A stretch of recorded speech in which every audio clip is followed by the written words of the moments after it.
사랑이신 아버지 하나님, 오늘 우리에게 안전한 하루를 주셨고, 이 시간에 함께 아버지의 말씀을 들을 수 있는 시간 주셔서 감사합니다. 귀 기울여 듣고 마음으로 받아들일 수 있도록 인도하여 주시옵소서. 예수님의 이름으로 기도합니다. 네. 자, 오늘의 제목은 목마르지 않니. 주제는 기가 막힌 생수를 파는 사람. 자, 지난주에 절기에 대해서 공부를 잠깐 했는데요. 오늘 사건이 일어나는 곳은 예루살렘입니다. 갈릴리 지역에서 예수님이 예루살렘으로 이동을 하셨고, 그 다음에 때를 말하자면은 초막절이죠. 초막절은 그 유대력으로 7월 중순에 있는 절기입니다. 제가 가르쳐드린 범위로는 3번까지 다 포함이 되는데 3번까지 할 수가 없을 것 같아서 2번까지만 오늘 하는 걸로 하겠습니다.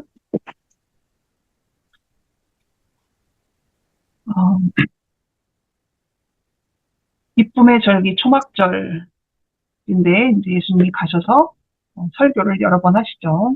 Recording in progress. 이게 뭐죠?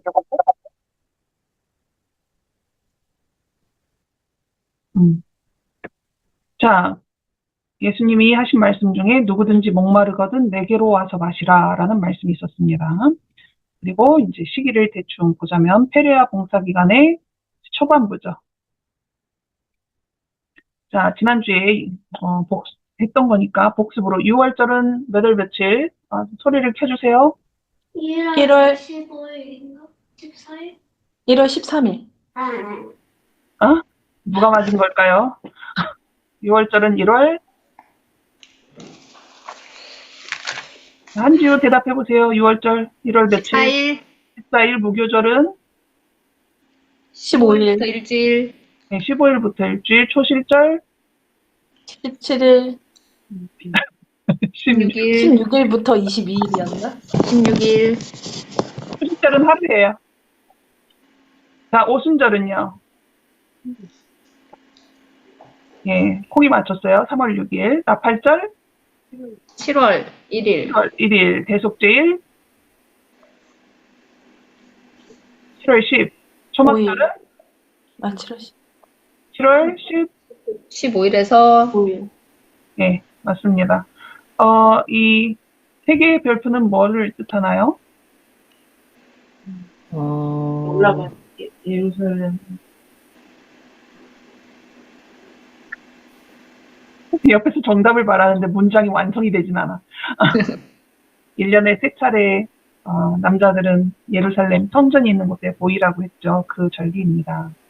자, 좀 아까 했던 내용인데 잘 들었는지 보기 위해서 오늘은 어떤 절기쯤에 있던 내용이죠? 초막절. 네, 초막절 맞습니다. 자, 6월절의 실체는 어떻게 됐다고 그랬나요? 십자가. 십자가. 네, 무교절은 무덤에서 쉬시고 초실절에 거듭나신, 부활하신 날. 오순절에 제자들에게 성령 강림하셨던 사건이 있었고, 나팔절은 재림운동하던 시기, 대속제일은 현재 진행 중이죠. 1844년부터 조사심판과 이것이 끝나면 예수재림. 그리고 오늘 공부하는 초막절은 천년왕국과 영생이 이제 그 실체입니다. 자, 천년왕국, 하늘나라 가서 천년은 어떨까요? 분위기가. 잔치, 행복, 즐겁고. 예, 이스라엘의 7번째 절기는 그런 절기였습니다. 그래서 초막절의 분위기를 좀 정리를 하자면, 보리하고 밀은 일찍 수확을 하지만 가을에 수확하는 여러 가지 작물들이 있을 거 아니에요. 과일도 그렇고. 그래서 이제 이때쯤 되면은 대부분의 이제 추수가 끝나는 시점이라서 추수 감사, 그리고 옛날에 광야에서 이스라엘을 구하신 하나님의 돌보심을 또 기념하는 날이기도 했고, 광야에서 조상들이 40년을 이제 천막을 치고 살았잖아요. 그래서 그 생활을 기념하는 의미로 자기들도 천막 치고 사는 거죠. 근데 천막이 아니라 초막절이니까 이제 나뭇가지 꺾어서 이렇게 텐트식으로 만드는데 이제 요즘엔 그걸 할 수 없으니까 우리는 이제 텐트 치고 하는 거지만요. 물론 요즘 장막절은 텐트에서 자는 사람도 별로 없죠. 다 건물 안으로 들어가기도 합니다. 그래서 이 당시에 초막절의 장면을 그죠? 드론으로 찍는다든지 아니면 감람산이 더 높았으니까 감람산에 올라가서 이렇게 예루살렘 시가지를 쫙 보면은 이게 나뭇가지를 꺾어가지고 초막을 만들다 보니까 그 푸른색이 엄청 많은 거예요. 그래서 성 전체가 마치 어떤 숲이 된 것 같은 그런 모습이다라고 표현을 하고 있습니다. 그리고 초막절 며칠 전에는 대속죄일이 있잖아요. 대속죄일에 하나님께 이제 백성들이 자기의 모든 죄를 자백을 하고 하나님께서 그 죄를 도말하시고 그러면 하나님과 완전히 화목한 그런 관계가 되었다라는 것을 경험한 다음에 이 초막절이 있으니까 얼마나 즐거운 절기가 되겠어요. 시대의 소망에 보면은 이런 묘사도 있습니다. 밤에는 켜놓은 불빛으로 성전과 그 마당이 찬란하게 빛났다. 음악, 종려나무 가지의 물결, 기뻐서 외치는 호산나라는 부르짖음, 큰 무리를 이룬 백성, 그 위로 매달린 등불들에서 흘러나오는 불빛, 성장이라는 거는 거룩한 예복을 입은 걸 말합니다. 성장한 제사장들, 그리고 장엄한 예식들이 다 연합하여 관객들에게 깊은 인상을 주는 장면을 이루었다. 그러나 그 절기 중 가장 큰 감명을 주며 가장 큰 기쁨을 불러일으킨 예식은 광야에서 체류하는 동안에 일어났던 사건을 기념하는 것이었다. 그런데 이 일부분에 보면은 종려나무 가지의 물결, 기뻐서 외치는 호산나라는 부르짖음 이런 것들을 보면은 어떤 장면이 여러분은 떠오르나요? 나기타. 예. 아이정, 한지우. 예수님이 나귀 타시고 들어오시는 거, 예루살렘에. 네, 맞아요. 우리가 승리의 입성 이렇게 표현을 하기도 하는데 그때는 무슨 절기였습니까?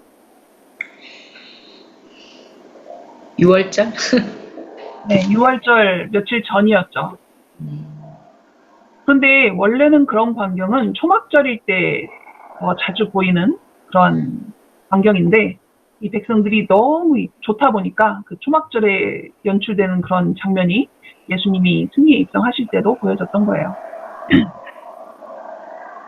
그리고 광야 바위에서 이렇게 물이 없어지면은 바위를 쳐가지고 물이 샘솟게 하고 이런 일들이 있었잖아요.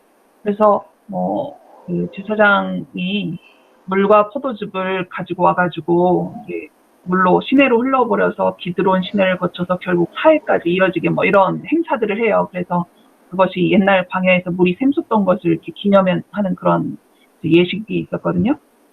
그런 행사들이 제사도 드리고 예배도 드리고 이렇게 뭔가를 기념하는 그런 행사들이 있는 초막절입니다. 그래서 전체적인 분위기는 매우 즐거웠다. 자, 이제 초막절이 됐는데 예수님은 아직도 갈릴리 부근에 계셨거든요. 예수님의 형제들이 와가지고 당신이 행하는 일을 제자들도 보게 여기를 떠나 유대로 가소서 스스로 나타나기를 구하면서 묻혀서 일하는 사람이 없나니 이 일을 행하려 하거든 자신을 세상에 나타내소서 이렇게 얘기를 합니다. 예수님의 형제들은 어떤 마음이었을까요? 이 말을 할 때.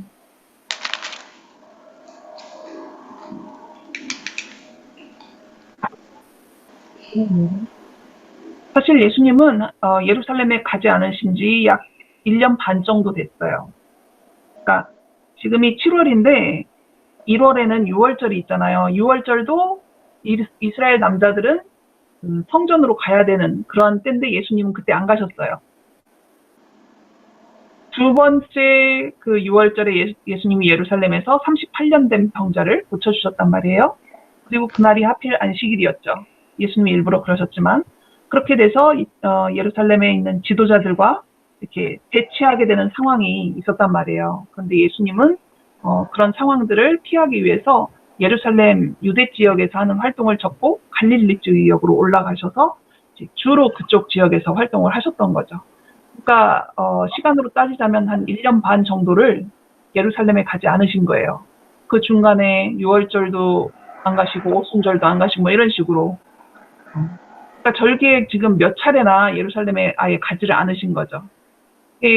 그런 모습도 지도자들은 좋게 보질 않아요. 예수님이 절기에 예루살렘에 가서 어떤 말씀을 하시고 기적을 베푸는 것도 마음에 안 들지만 절기에 안 오는 것도 마음에 안 들어. 왜냐하면 그것은 이 유대 민족이 가지고 있는 어떤 전통이나 아니면은 신앙을 무시하는 행동처럼 보일 수 있는 거죠. 그러니까 이제 백성들은 또 따라다니던 제자들이나 아니면은 예수님의 형제들을 포함해서 친척들은 좀 헷갈리는 거예요. 뭐냐면은 예수님은 율법을 잘 지켜야 되는 것을 사실 설교를 하시잖아요. 율법의 본 뜻도 알려주고 그렇게 하신단 말이에요. 그런데 예수님이 하시는 행동을 보면 뭔가 이렇게 민족적으로 이렇게 중요하다고 하는 그런 예배 행사 또는 사는 그동안 안 가셨잖아요. 그러면은 이분은 관심이 없는 건가? 예배나 뭐 이런 거에? 이렇게 보이니까 뭔가 이렇게 말씀하시는 거하고 행동하고 뭔가 안 맞는 것 같이 느껴질 수 있는 그런 상황이 된 거죠. 그리고 예수님의 형제들은 그전에도 별로 예수님을 마음에 들어 하지는 않았단 말이에요. 그러니까 예수님이 뭐 자기들 마음에는 그동안 마음에 안 들었던 게 있었다 할지라도 지금 인기가 막 좋아졌으니까 이왕에 예수라는 우리 형제가 인기가 이렇게 좋아지고 그렇다면은 잘 되면 자기들도 좀 이득을 볼 수 있겠다라는 어떤 기대가 있었다는 거죠. 그런데 지도자들하고 자꾸 마찰이 있는 거예요. 이래서는 어떻게 지도자로서 이렇게 등극이 되기가 힘들겠다라는 생각이 드는 거죠. 그런 점들에서 되게 마음에 안 들었는데 또 예수님의 삶을 형제들만큼 잘 아는 사람들은 또 없잖아요. 그러니까 그 삶의 모습을 봤을 때는 이 예수라는 사람의 어떤 거룩한 생활, 인생 뭐 이런 것들을 인정하지 않을 수는 없는데 자기들이 원하는 것을 채워주지는 않는 이제 그런 상황인 거죠. 이 형제들도 그래서 이제 점점 인기가 좋아지니까 예수가 메시아로 진짜 왕이 되면 좋겠다라는 이제 바람이, 욕심이 그들 안에 생긴 겁니다. 그러려면은 바리새인들하고 좀 잘 지내거나 아니면 바리새인들이 예수님을 메시아로 인정할 수밖에 없는 바리새인들이 보여달라고 하는 그런 표적들을 좀 보여주면 좋을 텐데 이런 생각들을 하고 있었던 겁니다.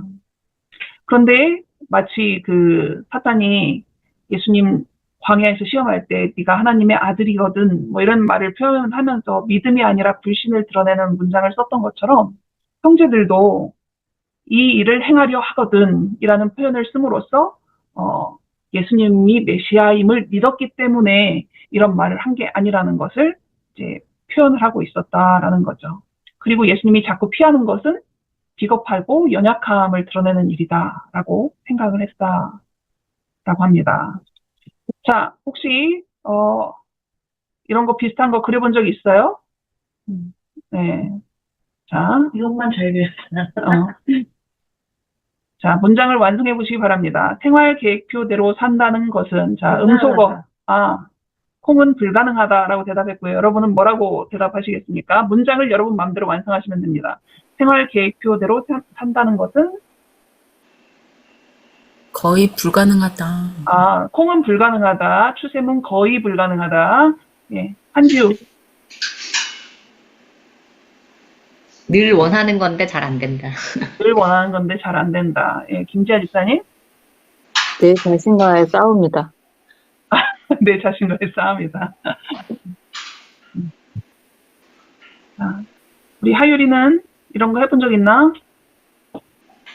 거의 일주일에 한 번씩 만드는 것 같은데 지킨 적이 단 한 번도 없어. 일주일에 한 번씩이나? 예.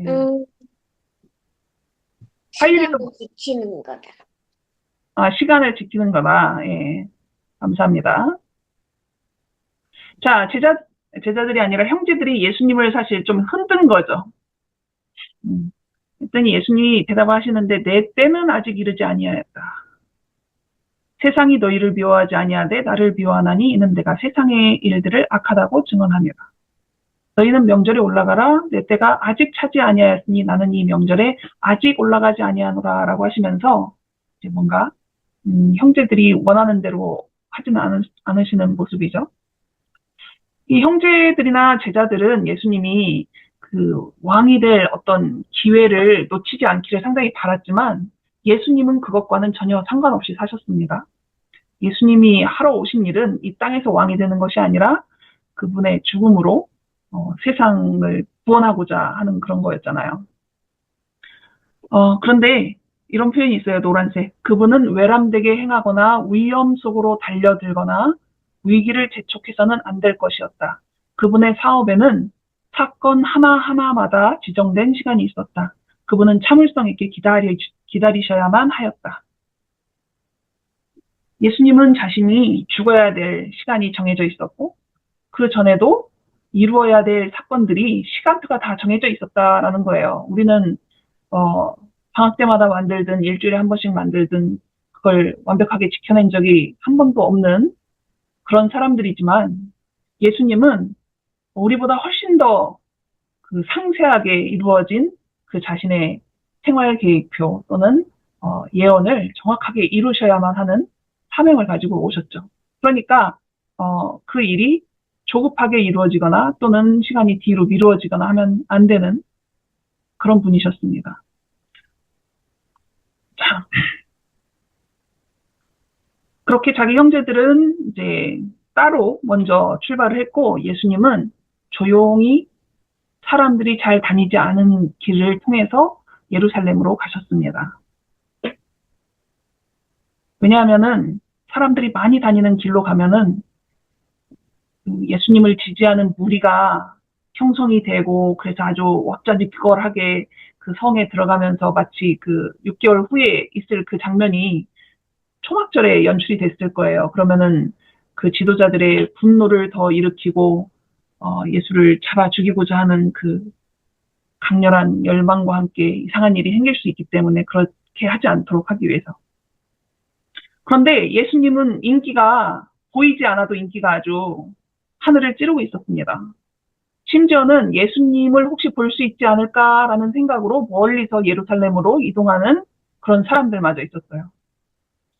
어떻게 보면은 요즘 시대에 그 아이돌을 추앙하는 그 젊은 아이들의 모습, 걔네들은 아이돌의 시간표를 다 알잖아요. 자기가 갈 수 있으면은 막 그 집 앞에 쫓아가고 회사 앞에 가고 뭐 방송하는 자리에 막 가면 혹시라도 볼 수 있지 않을까라는 어떤 기대감으로 사람들이 이제 명절에 예루살렘으로 이동하는 사람들마저 있었다는 거죠. 그리고 대화의 주제가 다 예수야.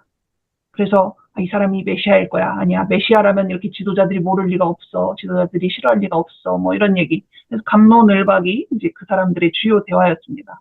사실 대놓고 예수님에 대해서 말할 수는 없었어요. 왜냐하면 지도자들이 너무 싫어하니까.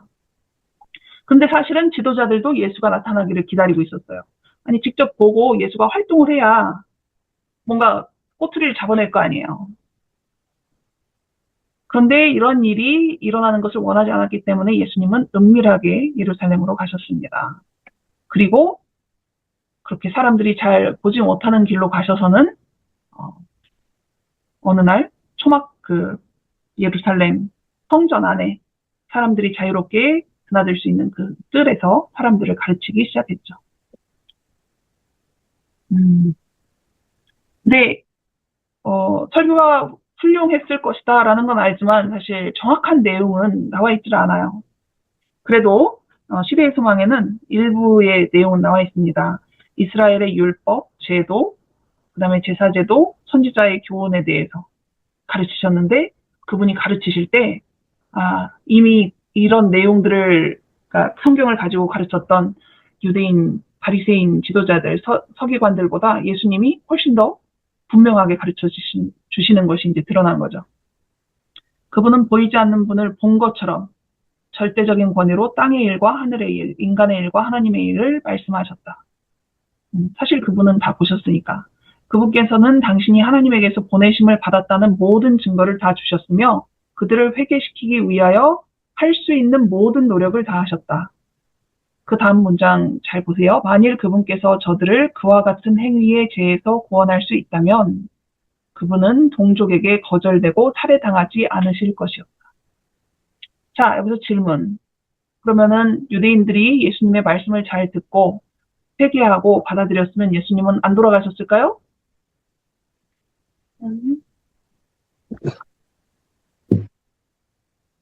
약속대로 돌아가셨을 텐데. 그럼에도 이렇게 했다 할지라도 예수님은 십자가에 달려 돌아가셨을 겁니다. 왜냐하면 그것은 인류를 구원하는 단 하나의 방법이었기 때문에. 다만 유대인들이 예수님의 말씀을 듣고 회개해서 받아들였다면 유대인들은 예수를 죽이기 위해서 그들 스스로가 이렇게 사람을 살해하고 이러한 일을 하는 것이 아니라 예수님이 돌아가시는 그 장면을 보면서 하나님께 감사하는 마음, 그리고 예수님의 부활을 기다리는 간절한 시간을 보냈겠죠. 근데 결국 그들은 받아들이지 않았죠.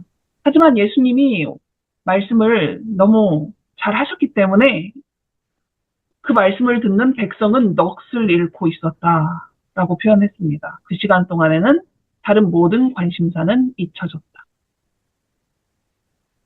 저도 이렇게 가르칠 수 있으면 좋겠는데. 자, 그래서 이렇게 나왔습니다. 그 설교를 듣고 일부 사람들은 좋아했겠지만 지도자들을 이제 의시해서 그 사람들은 이렇게 얘기했죠. 이 사람은 배우지 아니하였거늘 어떻게 글을 아느냐.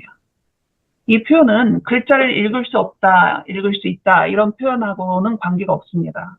당시에 랍비라는 사람으로 활동을 하려면 그 당시에 필요한 스펙 같은 게 있었어요. 다른 인정받는 랍비에게서 교육을 받고 수료를 하고 자격이 주어지고 뭐 오늘날 시대하고 크게 다르지 않죠, 그죠?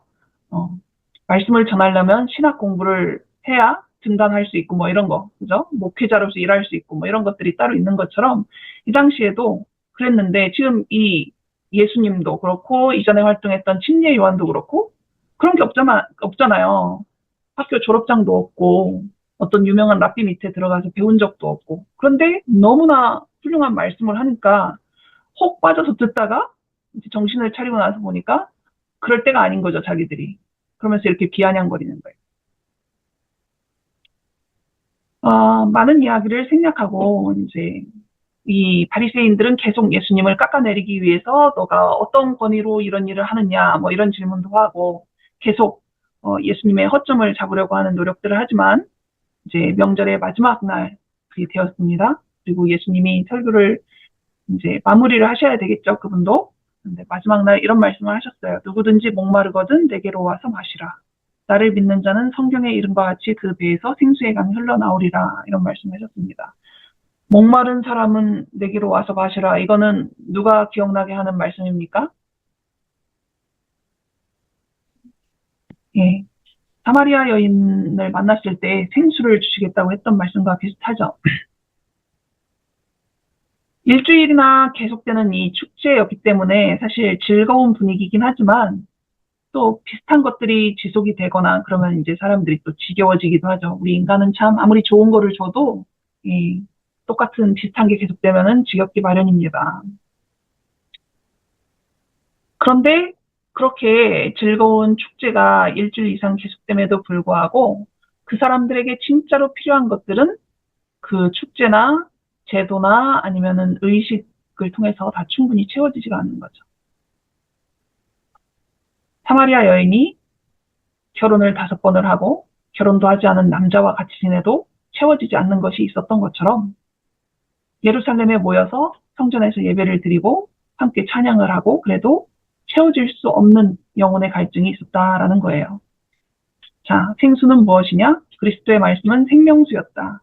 모인 군중 앞에서 그분은 생명수가 온 세계에 흘러갈 수 있도록 자신을 따로 세워 침을 담게 하셨다. 옛날 광야에서 바위를 쳐서 물을 얻을 수 있었던 것처럼 예수님은 자기 몸을 쳐서 그것으로 인하여 사람들이 먹고 마시면은 살 수 있는 생명수가 되게 하신 거죠. 예수께서는 영혼의 필요를 아셨다. 허식과 부와 명예는 심령을 만족시킬 수 없다. 그리고 이 생명수가 흘러나오는 샘은 모든 사람을 위하여 열려 있다. 그리고 예수님은 여전히 같은 기별을 외치고 있다라고 합니다. 이렇게 해서 예수님은 초막절에 예루살렘 성전에 가셔서 백성들에게 이러한 기별을 전했습니다. 아까도 잠깐 말씀드리긴 했지만 사람들을 압도했죠. 쏙 빠져서 들을 수 있는 그런 말씀을 하셨단 말이에요. 그런데 내용은 정확하게 나와 있지 않아서 좀 저로서는 좀 궁금합니다. 어떤 말씀을 하셨을까?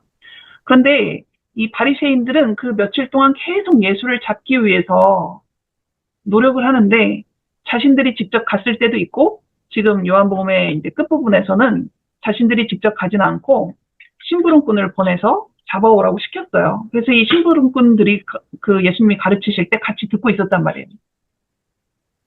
그래서 44절에 그 중에는 그를 잡고자 하는 자들도 있으나 라고 얘기하죠. 그리고 이 사람들이 잡으러 갔는데 사람들이 많으니까 쉽지가 않잖아요. 그래서 일단 자기들도 이렇게 말씀을 듣게 된 거예요. 그리고 백성들과 마찬가지로 말씀에 쏙 빠져가지고 듣다 보니까 이 사람을 잡아갈 수가 없는 거예요, 예수님을.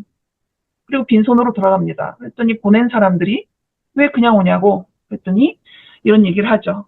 그 사람이 말하는 것처럼 말한 사람은 이때까지 없었나요?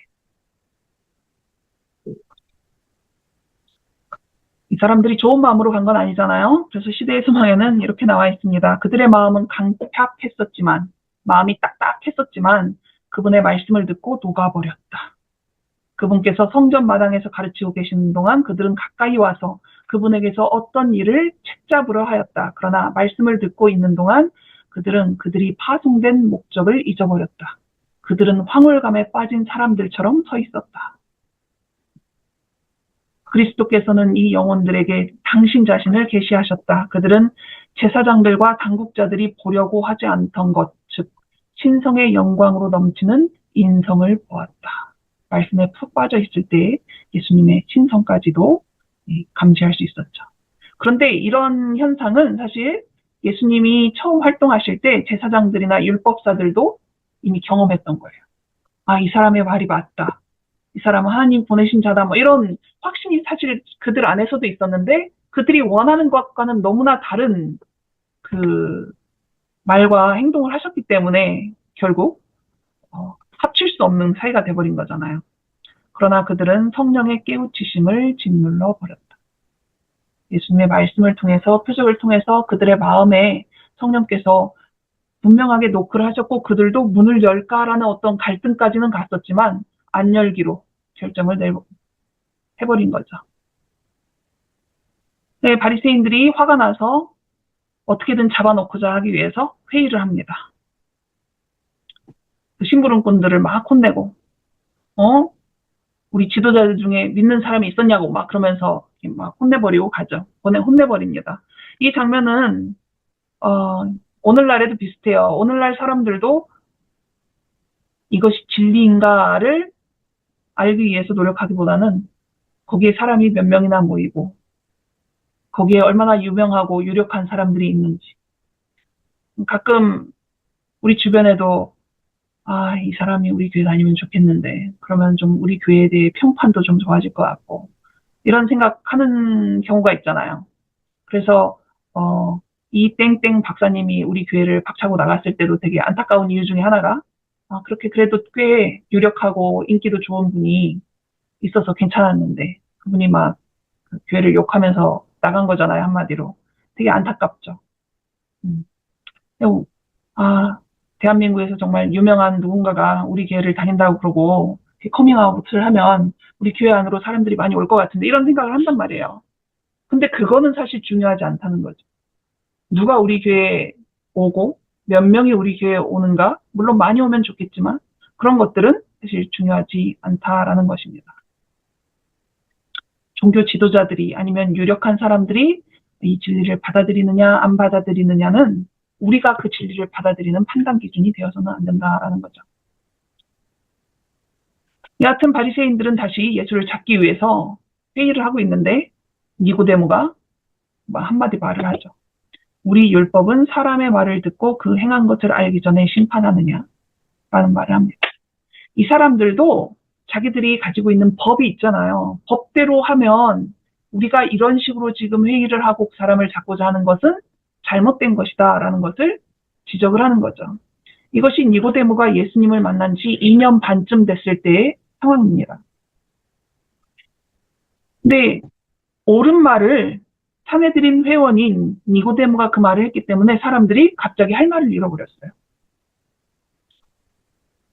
그런데 니고데모의 말이 맞기 때문에 충격이기도 했지만, 아니, 우리 중에 저 예수를 변호하는 듯한 말을 하는 사람이 있다라는 것도 충격인 거죠. 근데 할 말이 없어서 그날 회의는 중지되고 사람들은 집으로 다 흩어졌습니다. 결국 니고데모는 이제 내부의 적이 되어버린 거죠. 결국 이런 식의 잠잠하지만 옳은 말을 한 대가로 예수님을 재판하는 그 밤의 회의에는 니고데모는 초대받지 못했습니다. 자, 이게 무슨 사진이게요? 물 흐르는 거? 모르는 게 없군요, 역시. 아니, 모를 수도 있다고 생각한 거죠. 자, 오늘의 질문은 당신에게는 어떤 종류의 갈증이 있습니까? 입니다. 기도하고 마치도록 하겠습니다. 아버지 하나님, 우리도 이 세상에 살면서 이루고 싶은 것이 있고 또 바라는 것들이, 욕심내는 것들이 많이 있습니다. 그러나 그러한 것이 다 이루어지고 원하는 것을 얻는다 할지라도 우리의 영혼의 갈증을 해결해 주는 것이 아니라면 그것을 우선순위에 놓지 않도록 생명의 물을 마시는 것을 우리 삶의 첫째 자리에 놓을 수 있도록 저희 마음을 부드럽게 하여 주시고 깨닫게 하시고 마음으로 받아들일 수 있도록 인도하여 주시옵소서. 예수님의 이름으로 기도합니다.